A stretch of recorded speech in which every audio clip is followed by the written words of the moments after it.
I never thought my life would lead me here.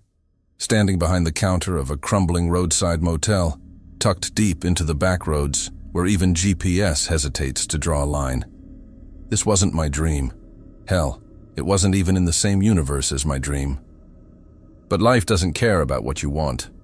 Life takes and strips and bends you until you'll take whatever scraps it throws your way. For me, those scraps came in the form of a classified ad. Night clerk needed. Housing provided. Immediate start. No experience required. The words, housing provided, snagged me like a hook. Rent had become unbearable, my savings were gone, and my options were bleeding out fast.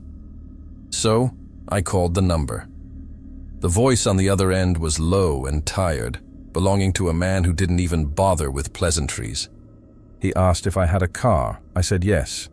He asked if I could be here by sundown. I hesitated, just for a second, then said yes again.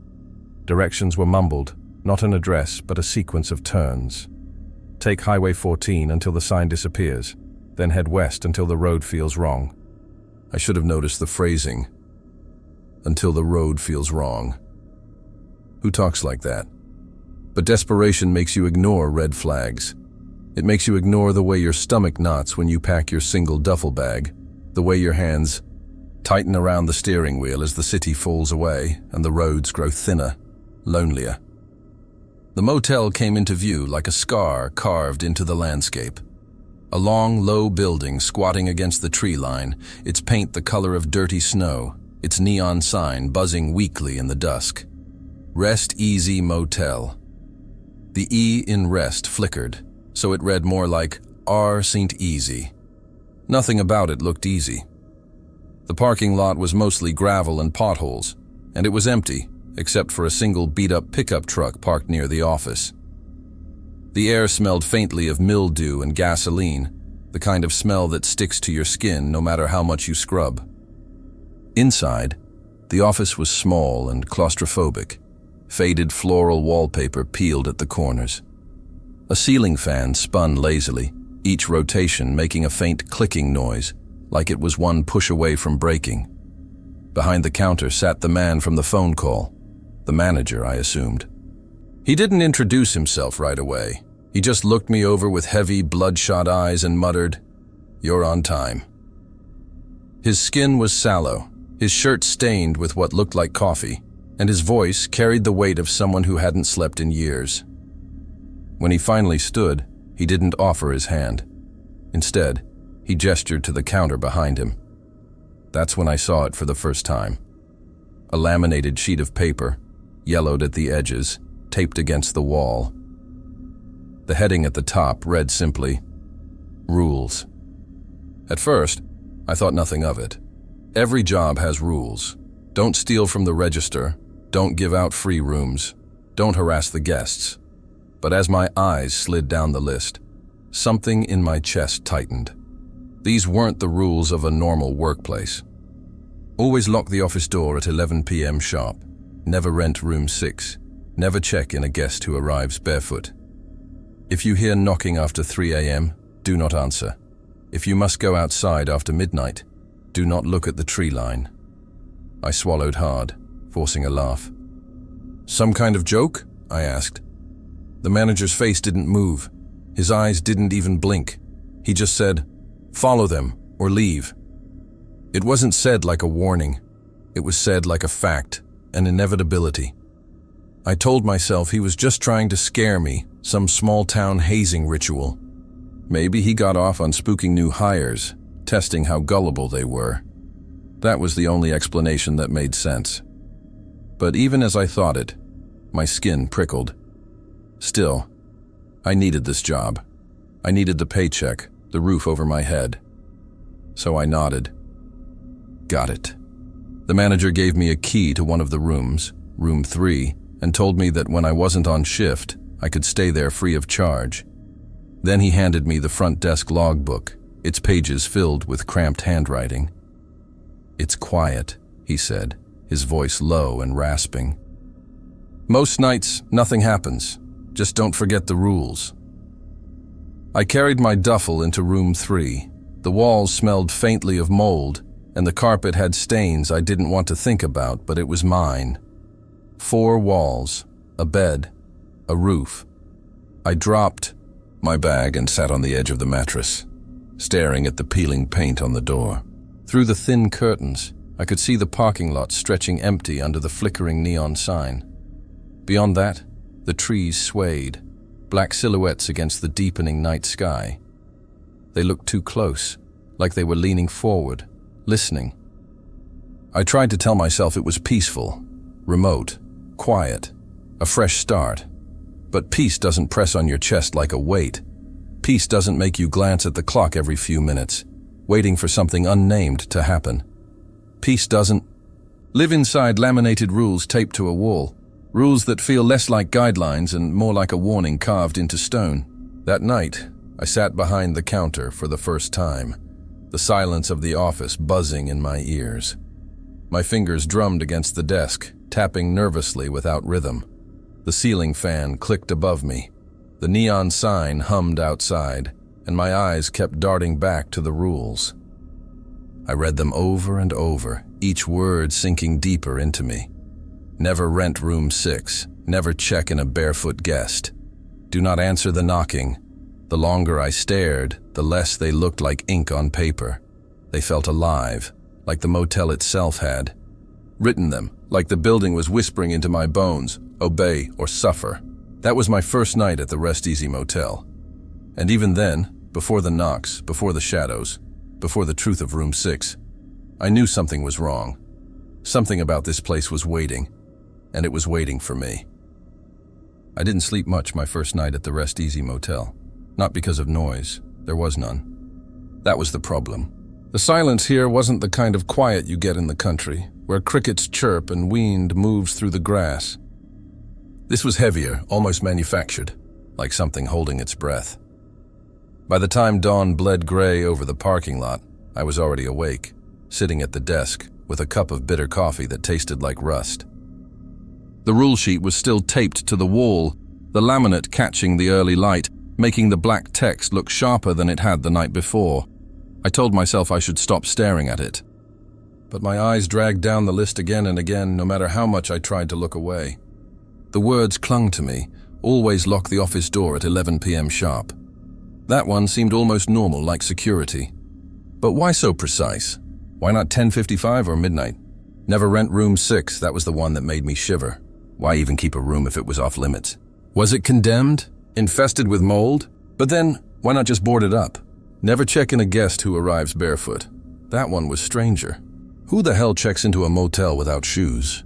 And why would it matter? If you hear knocking after 3 a.m., do not answer. That one I couldn't laugh at. The words seemed to lean out from the paper, pressing against me. I imagined the sound of knuckles rapping against the glass door, patient and deliberate. The sound echoing in the suffocating silence of this place. If you must go outside after midnight, do not look at the tree line. That one was the worst.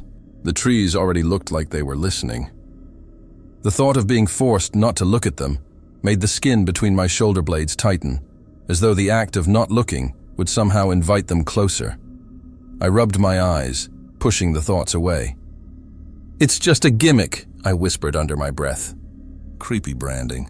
That's all. But the manager didn't strike me as the kind of man who cared about gimmicks. He looked like he'd spent his whole life being drained by this place. By the second night, I decided to test him. The shift started at dusk, when the neon sign outside began buzzing, casting the parking lot in its sickly glow. I sat behind the counter, logbook open in front of me, pen resting uselessly in my hand. Hours passed, no guests. No phone calls, just the steady hum of silence and the endless pulse of that damned ceiling fan. When the manager came in to check on me, I asked casually, "So, what's with the rules? Room 6, the barefoot thing, all that?" He stopped in the doorway like I'd asked something indecent. His jaw tightened. He scratched the back of his neck with thick, scarred fingers. "They're for your safety," he said finally. "Safety?" I pressed. "From what, rats?" He didn't laugh. He didn't even blink. "Don't test them," he muttered, then walked out the door, the bell above it jangling in the empty air. I wanted to roll my eyes. I wanted to call it ridiculous. but the way his voice dropped on the word safety stuck with me long after he was gone. That night, around 10:58, I went to the office door and stood with my hand on the lock. The rule said 11 p.m. sharp. Not before, not after. So I waited, eyes on the glowing numbers of my watch. When the second hand clicked onto 12, I turned the bolt. The lock clicked into place, and for just a moment I swore I heard a sigh. Not from me. Not from inside the office. From outside. Like someone had been waiting for me to be late, disappointed when I wasn't. The hair on the back of my neck stood on end. I told myself it was nothing, just nerves. But when I turned back toward the desk, the rule sheet caught my eye again, its edges curling under the tape, its laminate warped by time. This time, I noticed something I hadn't before. A stain in the bottom corner, faint but there. Dark, reddish and soaked beneath the plastic layer, as if it had been there long before it was laminated. Blood, my brain whispered. I told myself it could have been coffee, ink, anything. But I couldn't shake the image of someone pressing the page against a wound, sealing it forever in plastic like some grim warning. The rest of the shift was uneventful. No guests, no calls. But every time I looked up from the logbook, I felt watched. Not by cameras, not by people, but by the words themselves. They didn't feel like instructions anymore. They felt like commandments, like the building was alive, enforcing them through sheer pressure. By the third night, I realized I wasn't the only one reading them. It was around midnight when the bell above the office door jingled, breaking the silence like a gunshot. My heart leapt, but I straightened quickly, ready to greet whoever walked in. The man was tall, his face hidden in shadow beneath the brim of a cap. His clothes were ordinary, jeans, a jacket, but his feet were bare. Mud streaked up his ankles, dark and wet, like he'd been walking through swamps. "Need a room," he rasped. My throat went dry. My eyes darted to the rules. Never check in a guest who arrives barefoot. The man leaned closer across the counter. His skin was pale, waxy, stretched too tight over his bones. His eyes glittered with something sharp, animalistic. "You got any vacancies?" I stammered, fumbling for words. Sorry. We're full." The lie slipped out before I could think. His expression shifted. For a moment, his mouth twisted into something that wasn't a smile but wasn't human either. Teeth too long, lips splitting into cracks. Then, without another word, he turned and walked back into the night. I stood frozen, heart hammering, until the sound of his footsteps disappeared into the trees. When I finally dared to step outside at dawn, the gravel lot was covered in footprints. Bare, wet impressions circling the office door, over and over like he, or it, had walked around the building all night, and when I unlocked the door, I saw it again. The rule sheet. Same place. Same words, only now there was something new. A sixth rule had appeared at the bottom, do not lie. I backed away from the counter so fast I nearly tripped. My eyes burned, as if refusing to blink would make it disappear. But the words stayed there, clean and sharp, as though they'd always been part of the list. I didn't tell the manager. I didn't know how. Maybe he already knew. Maybe he expected me to learn the way everyone did, by breaking the rules and surviving long enough to regret it. But that was the moment I stopped thinking of them as guidelines. The rules weren't there to protect the motel. They were there to protect me. The nights blurred together after that. You'd think working at a motel would at least bring people. Noise, the steady rhythm of cars pulling in and out, the comfort of being reminded the world is still moving. But not here. At the Rest Easy Motel, the world felt like it had stopped. Days passed with barely a handful of guests, and most of them never stayed the full night. They'd arrive weary and desperate, pay in cash, toss a glance at the trees like they felt something too, and then vanish before the sun even broke the horizon. That left me alone, stranded in the hollow silence of this place. It wasn't the kind of silence you could enjoy. It pressed against you thick and smothering until you almost wanted to scream just to prove you still had a voice. The walls carried no sound, as if they'd swallowed every noise the motel had ever known. Even the clock on the wall ticked strangely, sometimes in sync with my heartbeat, sometimes out of rhythm, as though it couldn't decide which time it belonged to. Every evening I unlocked the office, sat behind the counter, and opened the logbook.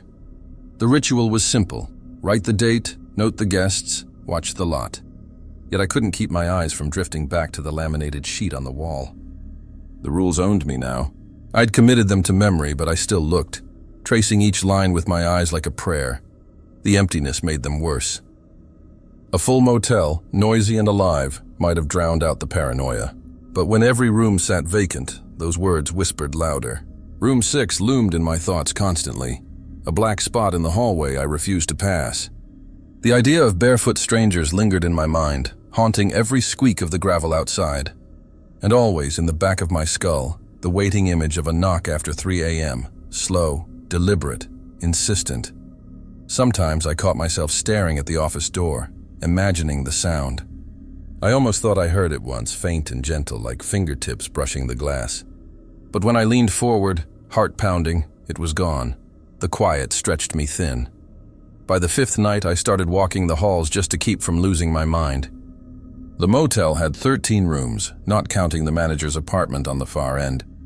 Each hallway felt longer than it should, as if the doors spaced themselves differently every time I passed. Room numbers flickered in the dim light, sometimes smudged, sometimes clearer. And always, Room 6 waited at the center. The door to Room 6 was ordinary, beige, scratched, its number a dull brass plate. But something about it radiated wrongness. I could feel it in my teeth, in the way my stomach turned when I got close. The air there was colder, heavier. I never touched the handle. I never even leaned close. But I could swear something breathed behind it, slow and steady, matching my steps. I told myself it was empty. The manager would never break his own rule. But empty rooms don't make the air thick. Empty rooms don't leak whispers into your dreams. One night, when the loneliness became unbearable, I turned on the old security cameras in the back office. The monitors flickered with static, feeding me grainy black and white images of the lot and hallways. I thought maybe it would help. Maybe seeing the place from another angle would make it feel less oppressive. But the cameras made it worse. They showed too much. A hallway I'd walked a dozen times looked longer on the screen, stretching into dark where the lens couldn't reach. The parking lot, empty when I last checked, showed faint shapes moving between shadows. Too far to recognize, but close enough to unsettle. And then there was Room 6. That camera should have been broken. The manager told me it didn't work. Said the feed was just static. But once in a while, when the monitor flickered, I thought I saw something. Not clear, never in focus, but enough. A glow behind the curtains. A silhouette against the window. The faint impression of a figure standing, unmoving, watching. Every time it happened, I blinked and the image was gone, swallowed back into static. But it left me rattled, staring at the monitor long after my shift ended. The silence followed me to my room. I'd lie on the bed in Room 3, staring at the water-stained ceiling, waiting for sleep. Some nights it never came. Other nights, when it did, the dreams dragged me to places I didn't want to go. One dream stuck with me. I was standing in the hallway, staring at Room 6. The door opened on its own, slow and creaking, revealing a black void inside. From that void came the rules, whispered in a dozen voices, all layered and overlapping, repeating over and over. I woke drenched in sweat, the words still echoing in my ears. It was only a dream, I told myself. Only a dream. But when I sat up, the rule sheet was lying on the nightstand beside my bed. I hadn't brought it there. I carried it back to the office the next morning, my hands shaking the entire way. By then, I started noticing the guests more carefully. They were few, but every one of them seemed strange in their own way. A trucker who paid cash without looking me in the eye, vanishing before dawn without a sound. A woman with luggage far too heavy for her small frame, dragging it into her room but leaving before midnight, leaving the room spotless as though she'd never entered. They never stayed long. They never lingered, and none of them ever asked about Room 6. The isolation was breaking me down, making me see things in the corner of my vision. Shadows flitting along the tree line. Faces in the reflection of the office window, even when I sat alone. My own reflection in the front glass sometimes lagged, blinking a second after me, like it belonged to something else. I tried to keep myself grounded. Coffee, writing in the logbook, counting ceiling fan clicks. But the silence was never content to let me be. It grew heavier each night, like the air itself was thickening, suffocating. One night, I swore I heard footsteps in the empty hallway. Soft, measured, deliberate. I held my breath and listened, praying it was just the building settling. But no, the sound grew closer, passing each door until it stopped outside the office. I didn't move. The handle didn't rattle. The door didn't shake. But something waited on the other side. When I finally gathered the courage to look, the hall was empty. But on the desk, the rule sheet had shifted. Not much, just a few inches closer to me, as if it wanted my attention again, as if it needed me to remember. And I did, every word, every line, because in the silence of the Rest Easy Motel, the rules weren't just reminders, they were the only sound left.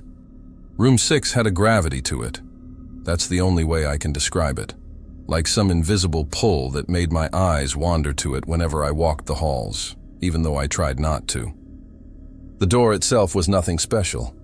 Beige paint chipping around the edges, the brass number dulled by years of neglect, a single scratch across the handle like something had clawed at it once. Ordinary, forgettable, but impossible to ignore. Every step past it felt heavier. My skin prickled whenever I got close, my chest tightening as though the air there was denser, harder to breathe. I told myself it was just nerves, just the motel getting under my skin. But in my gut, I knew better. I had read the rule 100 times by then. Never rent room 6. Simple, direct, and yet the words throbbed in my mind, more threatening than any of the others. A locked door is one thing. A forbidden door is something else entirely. By my second week, I started to dream about it. In one dream, I stood in front of room 6 with the master key in my hand. My fingers trembled, but they fit the key into the lock anyway, as though guided by someone else. When I turned it, the door swung open onto a pitch-black void. I couldn't see the floor, the walls, nothing, but I could hear breathing, slow, steady, massive, like some enormous thing slept inside, and I had just woken it. I always woke before I saw what moved in the dark. Those dreams left me rattled, but what really pushed me over the edge was what happened one Wednesday night. The motel was empty, no cars in the lot, no guests on the books. The manager had gone into town, leaving me alone for the night. Around midnight, I did my usual rounds, walking the halls to break the monotony. My flashlight beam skimmed over the walls, catching flecks of peeling paint and the occasional water stain. When I reached the stretch where room 6 sat, I froze. The door was glowing, not brightly, not like a lamp, just a faint, sickly light seeping through the cracks of the frame. It pulsed faintly, almost like a heartbeat. My stomach turned to ice. I stood there for a long time, trying to convince myself I was imagining it. Then, as I watched, the doorknob turned. Slowly, deliberately. I stumbled back, my flashlight shaking in my hand. The knob twisted halfway, then stopped. My ears filled with a sound I can only describe as a whisper, low and indistinct, leaking through the door like smoke. I ran. I didn't even finish my rounds. I bolted back to the office, locked the door, and sat trembling behind the desk until dawn finally broke. When I checked again in the daylight, room 6 looked normal. No glow, no sound, just the same chipped paint and scratched handle. The manager acted like nothing was out of place. I almost told him, but something in his expression stopped me, the way his eyes darted when I even mentioned the hallway. He already knew.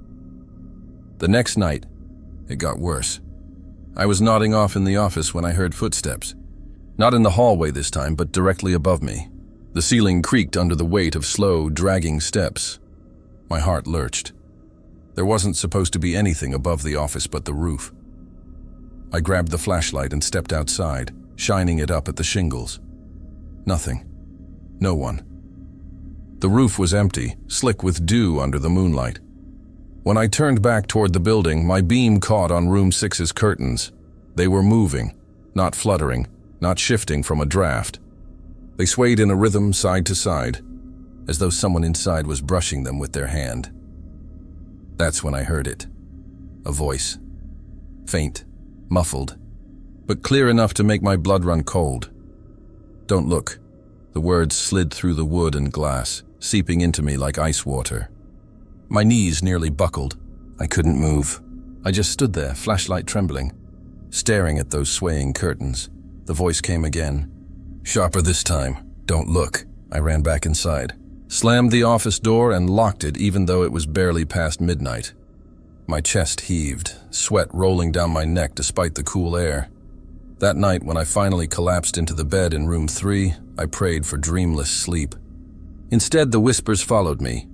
In the dream, I was lying in bed staring at my ceiling. Only it wasn't my ceiling anymore. It was the ceiling of room 6, water-stained, dark, but pulsing faintly like a living thing. I couldn't move.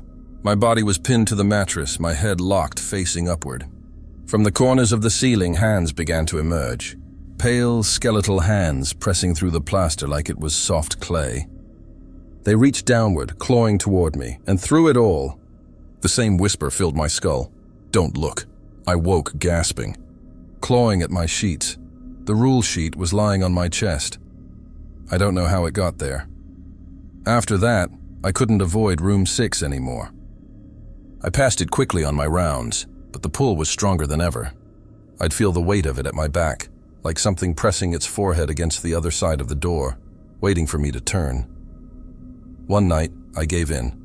Not fully, not enough to open the door, but enough to stop, stand in front of it, and press my ear against the wood. At first, nothing. Just silence, heavy and suffocating. Then, breathing. It wasn't the calm, steady rhythm of sleep. It was ragged, strained, like lungs struggling to work. The sound of someone or something suffocating. I stumbled back, heart pounding, and that's when I saw it. The brass number plate. It didn't read 6 anymore. It read 9. I blinked, rubbed my eyes, convinced I was seeing things. But when I looked again, the number was back to 6. That's when it hit me. The rules weren't warnings about things that might happen.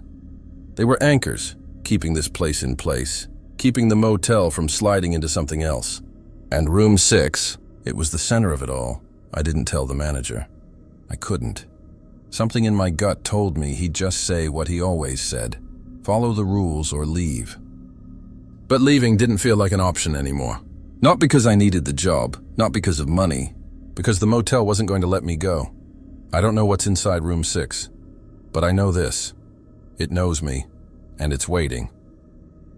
By my 3rd week, I'd learned something important about the Rest Easy Motel. Most nights, nobody came. The parking lot sat empty, the logbook filled with blank lines, and I drowned in silence that pressed against my skull like a second skin. But every so often, always without warning, someone would arrive. The problem was, I couldn't shake the feeling that some of them weren't guests at all. The first time it happened, it was raining. The kind of downpour that swallows headlights, pounding the roof so hard it felt like the building might cave in. I was behind the desk, trying to stay awake with my 4th cup of coffee, when the bell over the office door jingled. The man who walked in looked normal at first glance, middle-aged, damp jacket, tired eyes. He smiled politely, his lips twitching at the corners, and asked if I had a room available. I nodded, reaching for the logbook. That's when I saw his feet, bare, caked in mud, slick with rain, toes pale and wrinkled from water. The rule screamed in my head. Never check in a guest who arrives barefoot. My throat tightened. I froze with the pen halfway across the page. The man tilted his head slightly, eyes narrowing in a way that didn't match the smile on his mouth. "Problem?" he asked. His voice was wrong. Not deep, not high, just flat, as though the sound came from somewhere else and was played through him like a recording. I forced my lips into a shaky smile. "Sorry, we're full." His smile vanished instantly. For a heartbeat, his face stretched. Not literally, but in the way you see something shift at the edges of a shadow. His grin grew too wide, his teeth too sharp, his skin too tight. And then it was gone, like a trick of the light. He stared at me for a long, unbearable moment.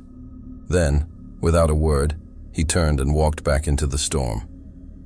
I didn't breathe until the door shut behind him. when the rain stopped at dawn. I stepped outside and my stomach dropped. The gravel lot was covered in footprints.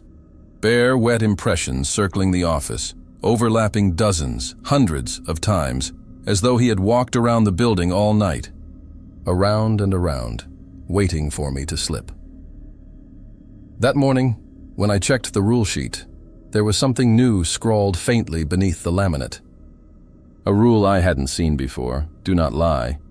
I didn't know if it had always been there, hiding until I broke it, or if the motel itself had added it in response. But either way, I understood. This place didn't forgive mistakes. The barefoot man wasn't the last. 2 nights later, a family arrived: mother, father, and a little girl. They looked exhausted, dragging suitcases through the door.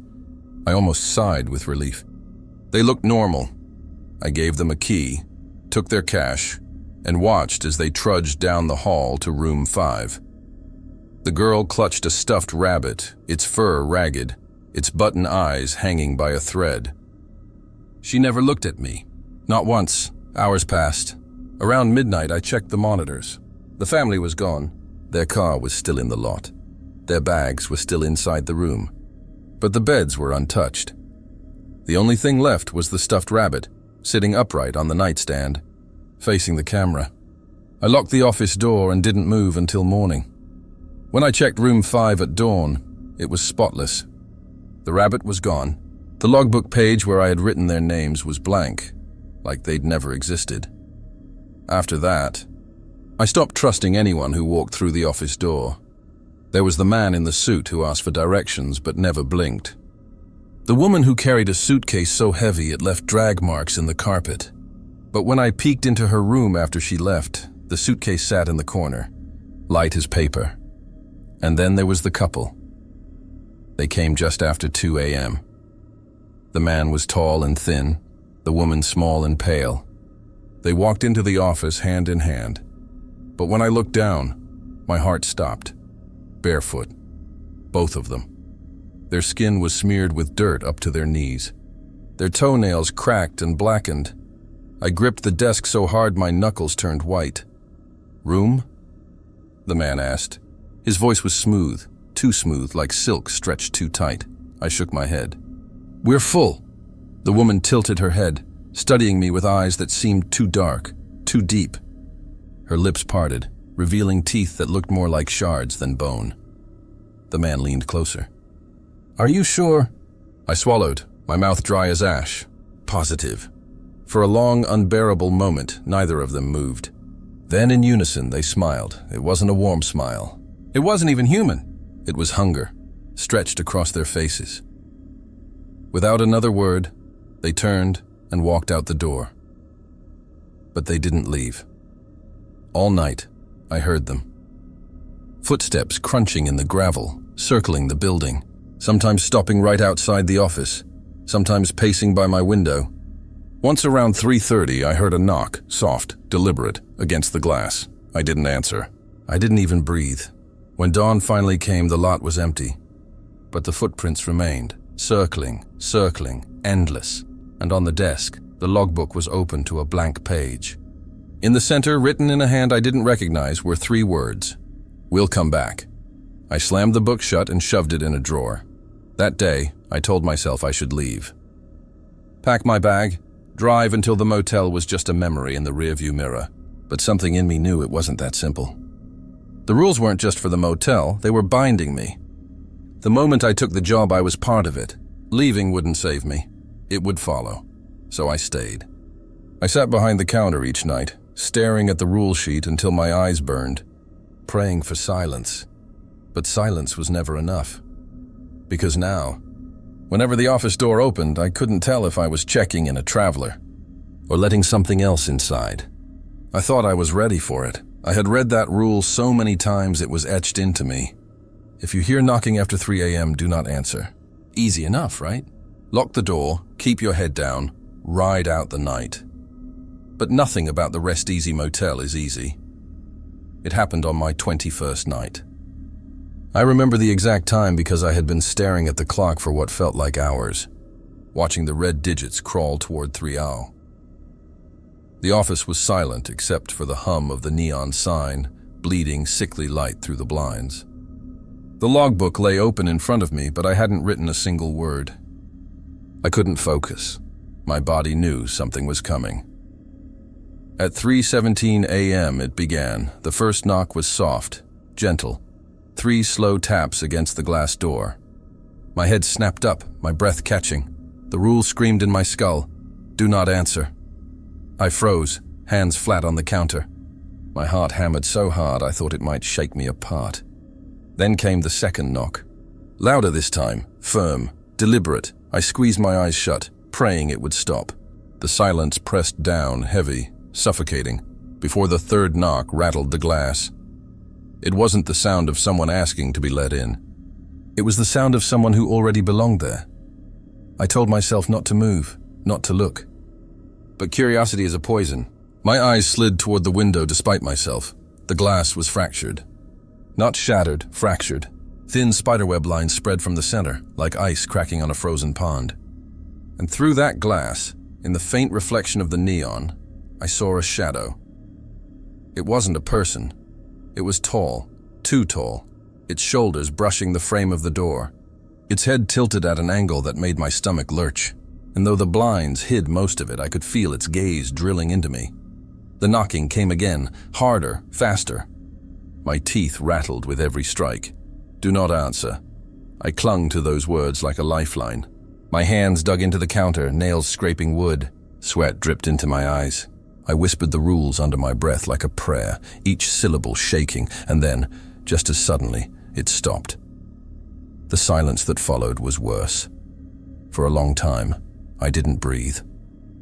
I didn't blink. I didn't dare move. My ears strained, waiting for the next sound. Then came the whisper, right against the glass. "You heard me." The words slithered inside me, curling around my spine. They weren't loud, but I felt them more than I heard them, vibrating through my bones.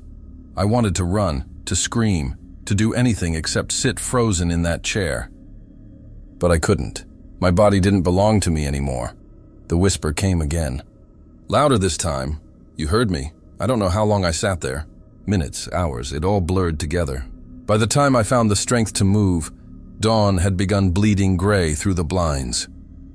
The glass door was cracked now, a jagged fracture right where the knocks had struck. Scratched into the tile below, etched deep into the floor, were the same words, "You heard me." I stumbled back, my stomach twisting. The rules weren't just warnings anymore. They were being enforced. That morning I confronted the manager. "You never told me," I snapped, my voice shaking. "About the knocking. About what happens if it knows you hear it." His face was pale, drawn. He didn't even meet my eyes. "You followed the rule," he muttered. "That's all that matters." "Matters to who?" I demanded. He didn't answer. He just walked past me, his shoulders sagging, and disappeared into his apartment at the far end of the building. That was the first time I realized how little he cared about me. I wasn't an employee. I was a placeholder. That night, I did everything I could to stay awake. I downed cup after cup of stale coffee, paced the office until my legs ached, scribbled nonsense in the logbook just to keep my hand moving. But no amount of preparation mattered. At 3:12, the knocking began again. This time it didn't start soft. It shook the door with violent force, each pound making the fractured glass groan. The blinds trembled, dust sifting from the frame. I pressed my palms against my ears, whispering the rules over and over. "Do not answer. Do not answer. Do not answer." The pounding grew faster, louder, until it didn't sound like knocking anymore.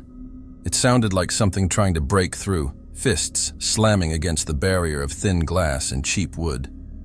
Then, silence. My chest heaved. My heart raced. For a moment I thought it was over, but then from behind me, knocking, 3 slow taps. I spun around. The office door to the hallway stood closed. No one was there. The knocks came again, louder, from inside the building this time. I stumbled back, eyes darting between the front glass door and the hall. Both were silent now. Empty. but my ears rang with phantom echoes. That night, I didn't sleep. I didn't even leave the office. When the sun finally rose, painting the sky with dull gray, I unlocked the door with shaking hands. On the outside of the glass, carved deep into the fracture, were new words. Next time. I told myself I should leave. Pack up, get in my car, drive until the Rest Easy Motel was just a bad memory. But every time I thought about leaving, something stopped me. The rules weren't just for the motel. They were for me and the knocking. It knew my name now. I never wanted to hear it again. But in my gut, I knew the truth. The rules don't prevent things from happening. The rules only delay them, and sooner or later, the knocking would get inside. After the knocking, I couldn't trust silence anymore. It used to be the one thing that made this place bearable, the long stretches of stillness where nothing happened. But after those nights, silence felt like a trap. It was just the space between things, the waiting room before something worse. That's when I started relying on the cameras. The motel had an old security system, relics from the 80s, with chunky black and white monitors stacked in the back office. At first I avoided them. The grainy footage made the motel look even more haunted, its walls flickering with static shadows. But after the knocking, I needed something, anything that made me feel like I wasn't blind.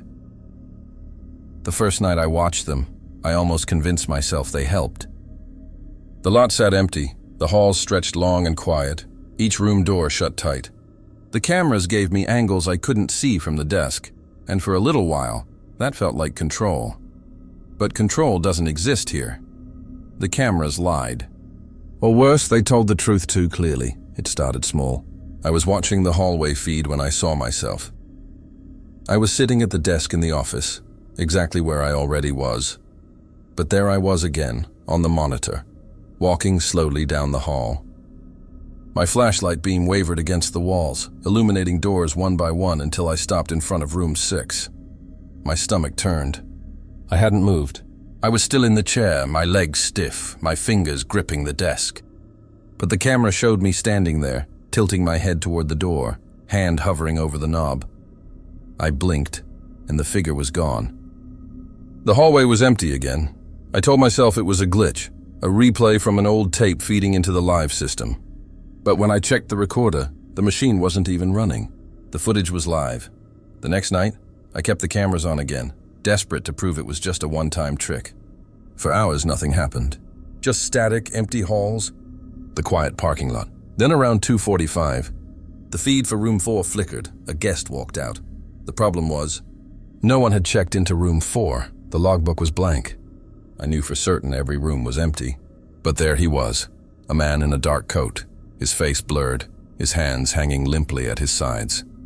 He walked down the hall, past room 6, past the lobby camera, until he faded out of frame. I ran to the hall, my flashlight shaking, but it was empty. The doors were shut, not a sound. When I returned to the office, the monitor still showed him walking, over and over. A loop that didn't end, like he was stuck between rooms, unable to leave. I pulled the plug from the wall, my chest heaving. The monitors went black. For a moment, I thought I'd silenced them. Then, one by one, the screens flickered back on, static first. Then the feeds. Only now, every camera showed the same thing. Room 6, different angles, different perspectives, but all of them fixed on that door. The same beige paint, the same brass number glinting dully in the flicker of the hall light. The door never moved. The handle never turned. But on one of the screens, the curtain twitched. I stared until my eyes blurred, whispering the rules under my breath like a mantra. Never rent room 6, never rent room 6. The next night, I tried ignoring the cameras. I kept my eyes on the logbook, scribbling notes that made no sense just to keep my pen moving. But every time I looked up, my gaze slid toward the back office, toward the glow of the monitors seeping under the door. At 3 up pile, I broke. The first thing I saw nearly stopped my heart. The lot wasn't empty anymore. 3 figures stood in the gravel directly under the neon sign. Their bodies were stiff, their arms hanging unnaturally long at their sides. Their faces were turned upward, staring at the buzzing letters. I leaned closer, squinting at the screen. Their feet were bare. Before I could even react, the feed switched. Now they were in the hallway.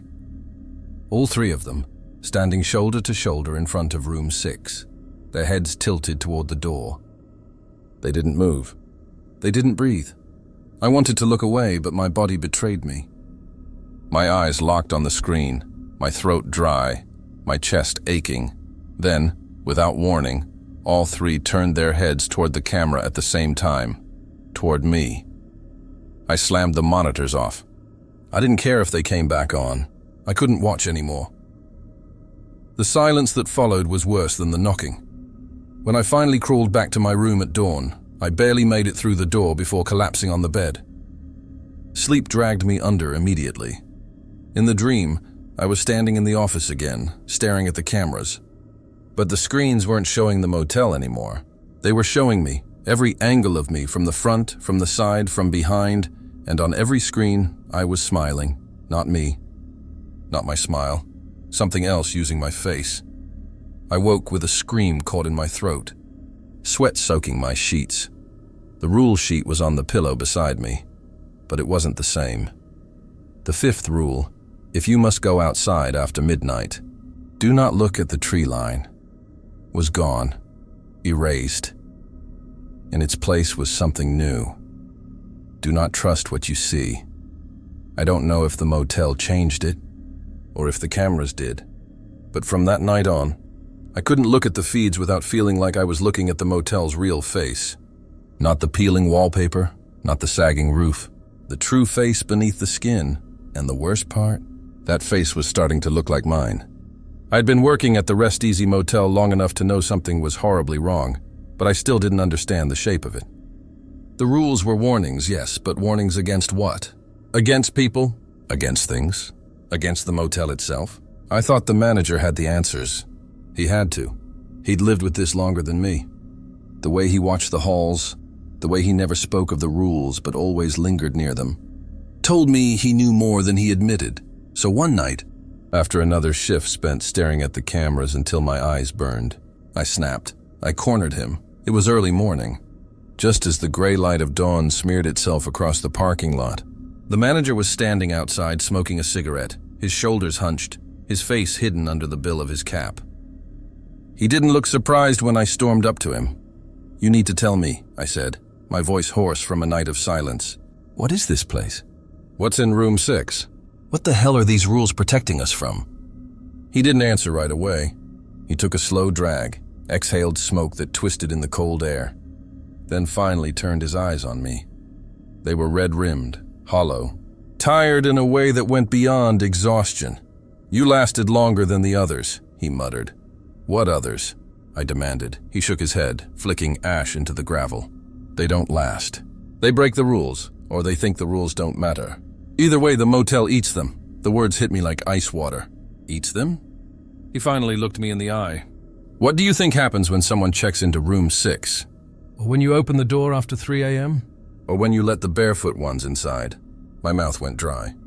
"You're telling me, I'm telling you this place isn't a motel." "Not really. It's a cage. The walls, the halls, the rules, they're all part of keeping it in." "In?" My voice cracked. "Keeping what in?" He didn't answer right away. He just ground his cigarette under his boot and stared at the tree line, the trees swaying gently in the pale morning breeze. Finally he said, something old. Something that shouldn't be here. This land, it was a crossing. They built the motel on top of it to contain whatever slips through. The rules are the locks on the cage. Without them, it all comes pouring out. I felt my knees weaken. "And you've been..." "What? Guarding it?" His laugh was bitter, hollow.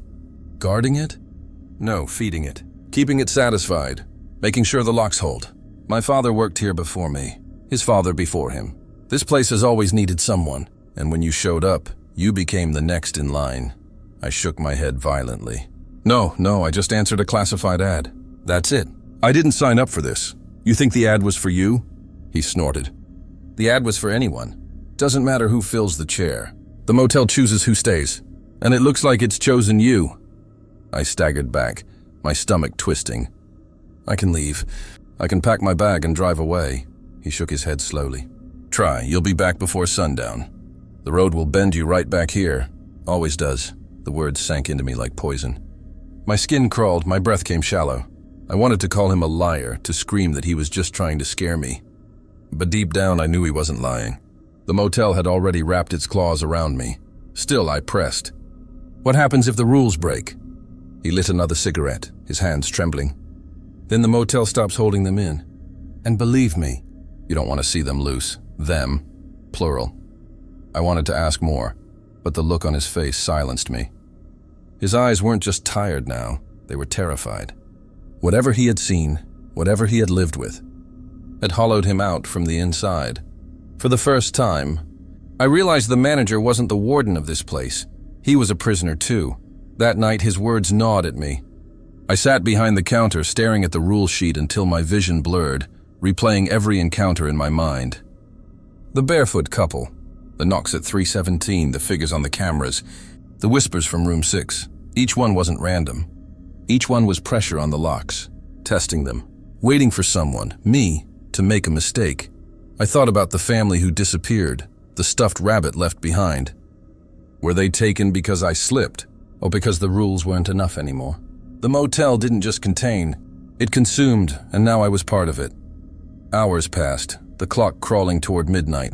My skin prickled with every creak of the building, every hum of the neon outside. I tried not to think about the tree line, but the rule hung heavy in my mind. If you must go outside after midnight, do not look at the tree line. I hadn't broken that one yet.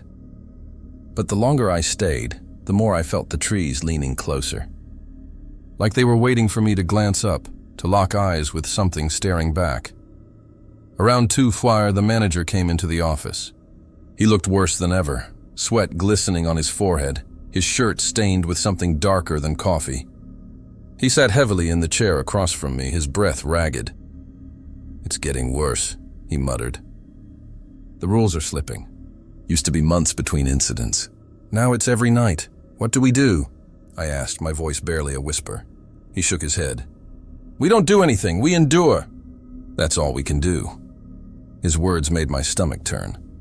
Endure. That was all he had done for 30 years, sitting here, watching, waiting, obeying rules written by something older than the walls themselves.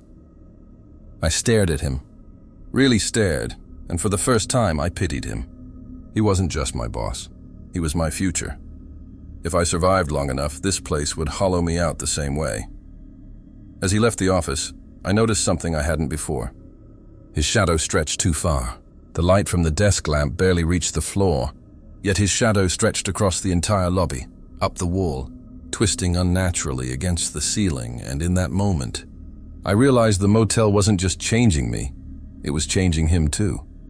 The rules weren't protecting us, they were binding us, reshaping us, turning us into part of the cage. That was his confession, not in words, but in the way his body sagged, in the way his shadow no longer belonged to him.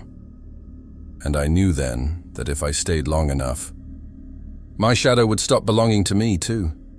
It wasn't my fault. I keep telling myself that. I wasn't reckless. I wasn't curious. I didn't mean to slip. The storm made me do it.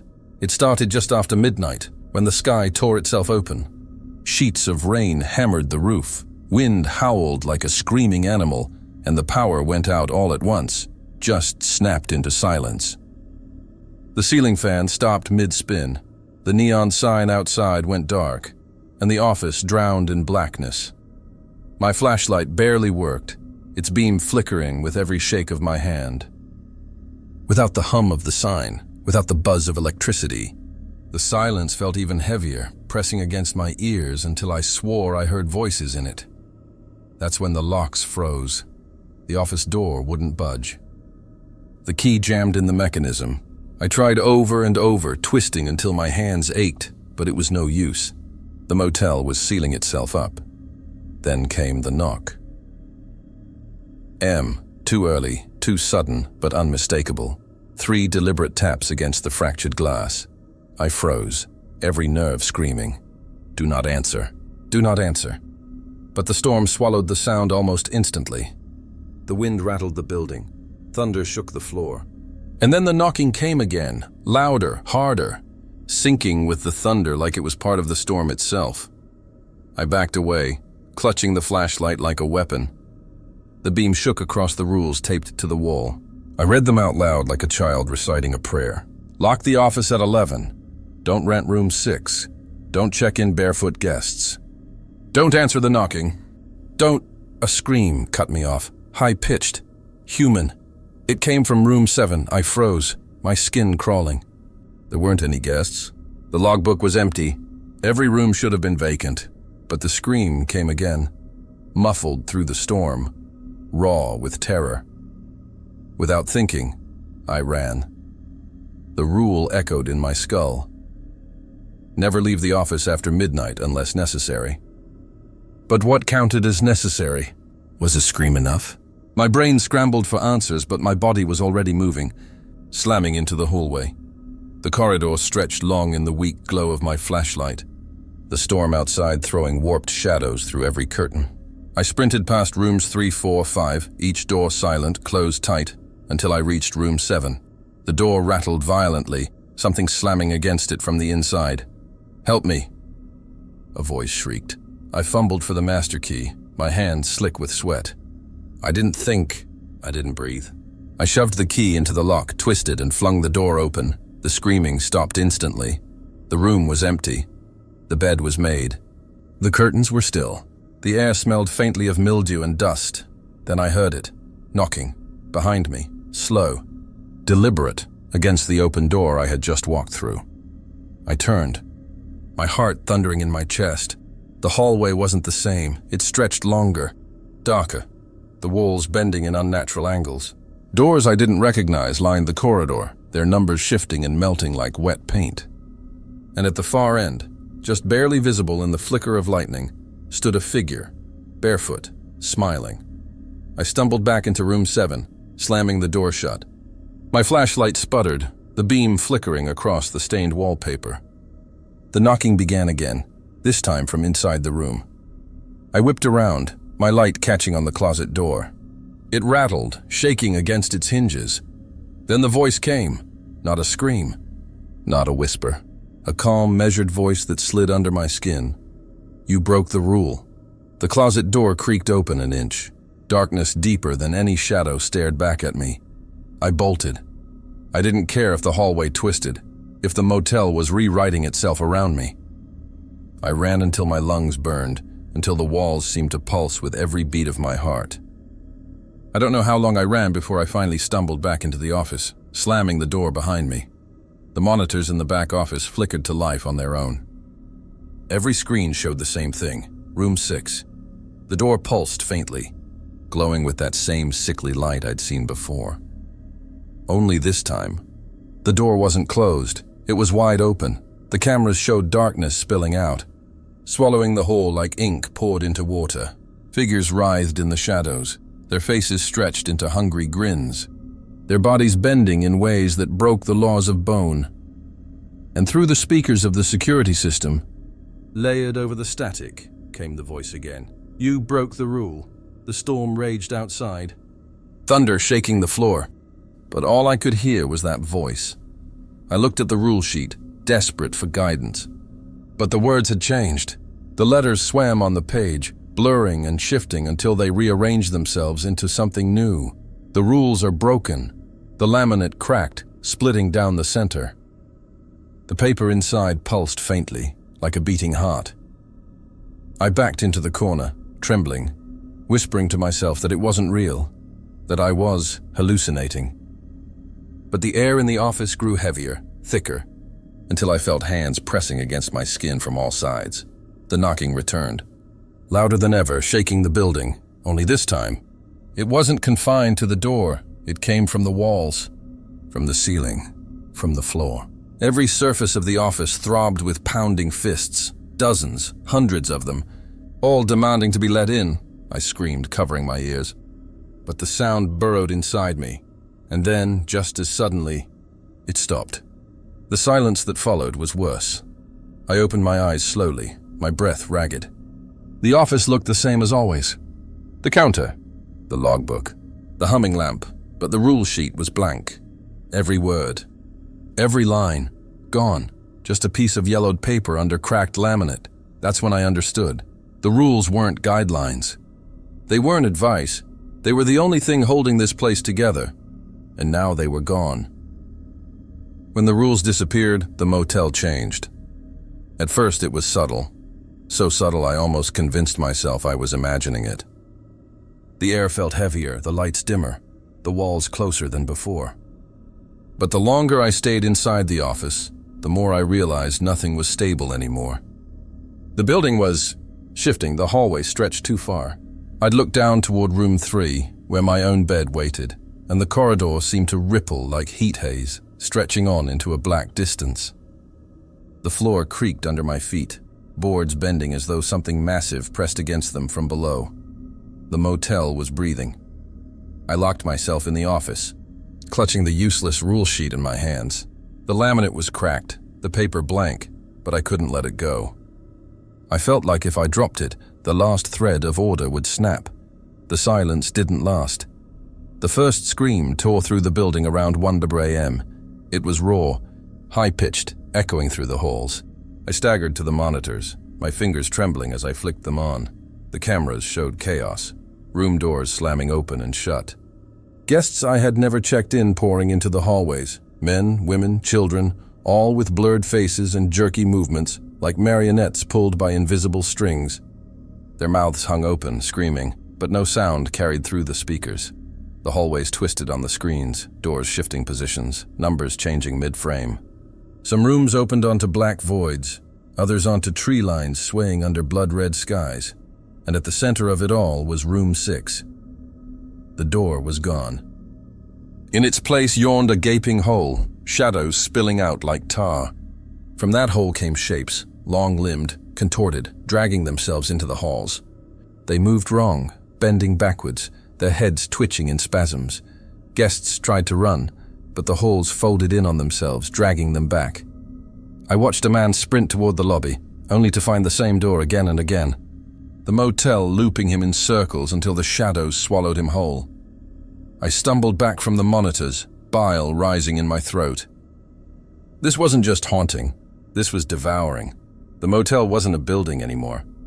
It was alive, and it was feeding.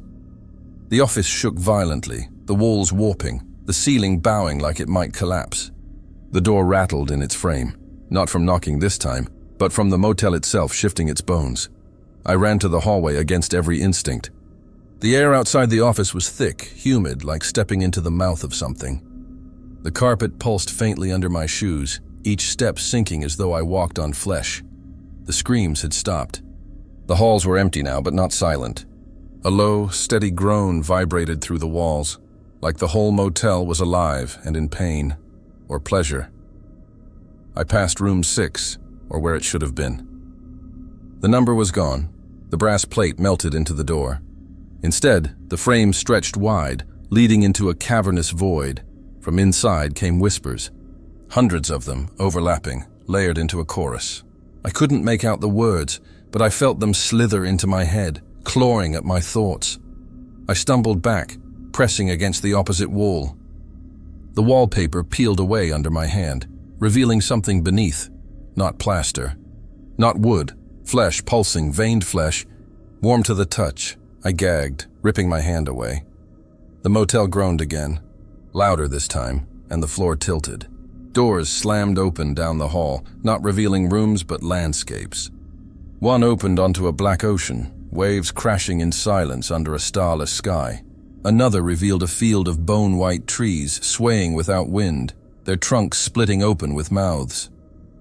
The motel wasn't just devouring, it was connecting, stretching itself across places it should never reach. I ran. I don't know how long I sprinted through the endless halls, each turn leading to something worse. At one point I opened a door and found myself staring into my own room, room 3. Only the bed was soaked with blood and the walls were lined with copies of myself. Standing still, eyes wide, mouths whispering in unison. Another door opened onto the office, but not the one I had left. This office was decayed, the counters rotting, the glass door shattered, the rule sheet nailed to the wall with black nails. Only one line was written, "You work here forever." I slammed the door shut and ran again. At some point I realized the motel wasn't letting me leave. Every hallway folded back into itself, every exit stretched into more corridors. The parking lot, when I reached it, was infinite. Cars stretched in endless rows, all abandoned, doors open, headlights still glowing though no engines ran, and among the cars were shadows. They moved like people but weren't. Tall, twitching, faceless. They walked between the rows, pausing to stare directly at me even without eyes. Their heads tilted in perfect unison, and then they began to move closer. I ran back inside. The motel laughed. I don't know how else to describe it. The walls vibrated, the ceiling quaked, and the sound filled every room, low and guttural, rising into a chorus of distorted voices. It was laughter, but not human. Not joyful, hungry. I collapsed in the office, gasping for air, the rule sheet clutched to my chest. It was still blank, but the laminate pulsed faintly, warm like skin. I begged it, whispered to it, pleaded for the words to return. And slowly, they did. One by one, letters bled across the page in black ink. Not the rules I knew. New ones. You cannot leave. You cannot fight. You cannot win. I dropped the paper, my hands shaking. The cameras flickered on again. Every screen showed me sitting at the desk, standing in the hallway, running through the parking lot, collapsing in room 3. A dozen versions of me all at once, all trapped in the motel's endless maze. And then on one of the screens, I saw something that made my blood freeze. It was me, sitting behind the counter, logbook open, smiling, not tired, not terrified, smiling. The figure on the screen lifted its head and looked directly into the camera. Directly at me, and its lips moved. "Welcome home." The motel groaned again, louder, hungrier, and the walls began to close in. I don't know how many nights it's been. The clocks don't move anymore. The neon outside hums endlessly, but its glow never fades into morning. The numbers on the digital clock froze at 3:17, red and unblinking, burning into my skull like a brand. Dawn doesn't come here anymore. I used to tell myself that if I held out long enough, the sun would rise and burn away whatever the motel was becoming. But the motel doesn't belong to the world of sunrises and mornings now. It belongs to something else. Something that eats time as easily as it eats people. The guests are gone. I don't mean they checked out. I mean they vanished. Rooms stand open, beds untouched, luggage half unzipped, toothbrushes left by sinks. But the people, they're just gone. No screams this time. No warning, just silence, as though the motel swallowed them whole. The manager is gone too. One night, I heard him pacing the hall outside the office, his boots heavy on the carpet. I thought maybe he had answers. Maybe he knew how to stop the motel from devouring itself. But when I opened the door, the hallway was empty. The next morning, his apartment at the far end of the building was open. Inside, the walls were covered in scratches, words carved into the paint over and over until the drywall crumbled beneath them. Endure, endure, endure. His bed was unmade. His clothes still hung in the closet. But he wasn't there. I think the motel claimed him. Or maybe he finally gave in and walked into room 6. I'll never know. Now it's just me. Me. The cameras and the rules that aren't rules anymore. The paper still hangs behind the counter. Laminated and yellowed, but every time I look, the words have changed. Sometimes they warn me. Sometimes they taunt me. Last night it said, "Look behind you." I didn't. I couldn't. But I felt something standing there anyway, its breath hot against my neck, its fingers brushing my shoulder. The mirrors are fading. When I catch my reflection in the lobby glass or the bathroom sink, it doesn't line up anymore. My reflection moves slower than me, blinking late, turning its head when I don't. Sometimes it doesn't smile back. Sometimes it smiles first. I've started covering the mirrors with towels. It doesn't help. I still see myself in the corners of my eyes, standing in the halls, sitting on the bed, watching me with hunger carved into my face. Room 6 calls louder now. The door isn't glowing anymore. It doesn't need to. I feel it in my bones, tugging me toward it, whispering through the walls. The words are never clear, but the tone is always the same. Patient, amused, certain. It knows I'll open it eventually. The motel doesn't need rules anymore. It has me. Sometimes I hear the knocking, but it isn't on the doors now. It comes from inside my chest, like something wants out, pounding against my ribs, testing the cage of my body. I don't scream anymore. I don't even fight it. I just sit behind the counter, staring at the blank logbook, my pen hovering above the paper. Sometimes the pen moves without me. Sometimes words appear that I don't remember writing. Last night, I found a message written in my own handwriting. Though I don't remember holding the pen.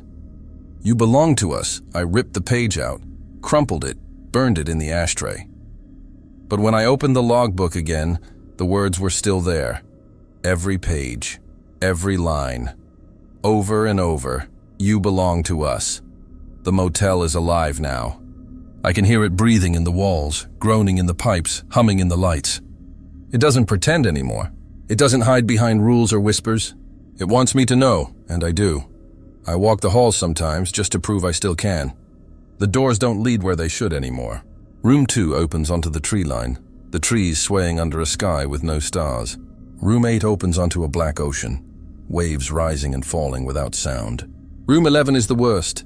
It opens onto nothing at all, a vast emptiness that pulls at me like gravity, begging me to step inside.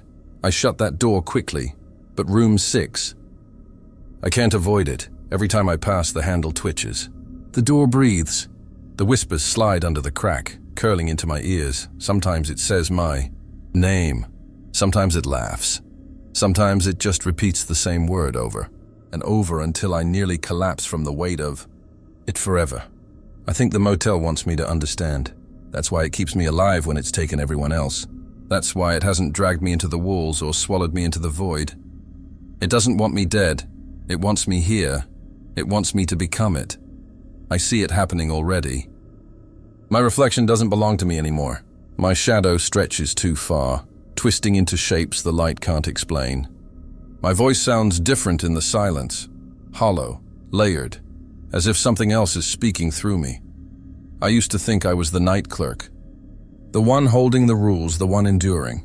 But the truth is, the motel was never mine to survive. I was always its to claim, and now there's no dawn left to run to, only the endless night, only 317, only the rest-easy motel, breathing, waiting, devouring, and me forever.